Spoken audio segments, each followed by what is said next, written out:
Lyca production Subaskaran மற்றும் ரச்சையின் பூபஸ் தயாரிப்பில் உலகநாயகன் நடிப்பில் பிரம்மாண்ட இயக்குனர் சங்கர் இயக்கத்தில் இந்தியன் 2 ஜூலை 12 முதல். நிச்சயமாக ஈரோடு சக்தி சாலையில் உள்ள பரணி பைக் கட்டுமான நிறுவனத்தில் பெரும்பாலான தீ விபத்து இன்று ஏற்பட்டது. ஈரோடு தீவிர பொதுமக்களுடன் தற்போது தீ அணைக்கும் முயற்சியில் ஈடுபட்டு வருகின்றனர். ஈரோடு சக்தி சாலையில் பரணி பைக் என்ற தனியார் கட்டுமான பொருட்கள் விற்பனை கடை செயல்பட்டு வருகிறது. இந்த நிலையில் கடையில் ஊழியர்கள் பணியில் ஈடுபட்டு வரும்போது கடையில் உள்ள கட்டுமான பொருள் வைத்திருக்கும் பகுதியிலிருந்து கரும்புகை வெளியேறதை கண்டு ஊழியர்கள் பதவியளித்து வெளியே வருகின்றனர். இது குறித்து தீயணைப்புத்துறையினர் தகவல் தெரிவித்தனர். ஈரோடு தீயணைப்பு நிலையத்திலிருந்து 2க்கும் மேற்பட்ட வாகனங்கள் வந்த 10க்கும் மேற்பட்ட தீயணைப்பு வீரர்கள் சம்பவ இடத்திற்கு வருவதற்குள் பரணி பைக் நிறுவனத்தில் தீயான மலமலாக பற்றி எழுதி தொடங்கியது.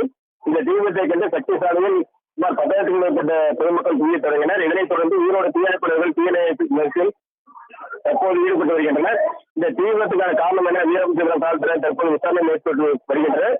இந்த தீ விபத்தில் பல கோடி ரூபாய் மதிப்பிலான கட்டுமான தேவையான பதிவு உள்ளிட்ட பொருட்கள் தீயில் நாசமாகியது. இந்த தீ விபத்தின் காரணமாக கரும்பு வெளியேறுதல் அப்பகுதி மூலமாக தற்போது புகழ்ந்தமாக காட்சியளித்தது. சம்பவ இடத்திற்கு அமைச்சர் முத்துசாமி, மாவட்ட ஆட்சியர் ராஜகோபால் சுந்தரா ஆகியோர் நேரில் சென்று பார்வையிட்டு வருகின்றனர்.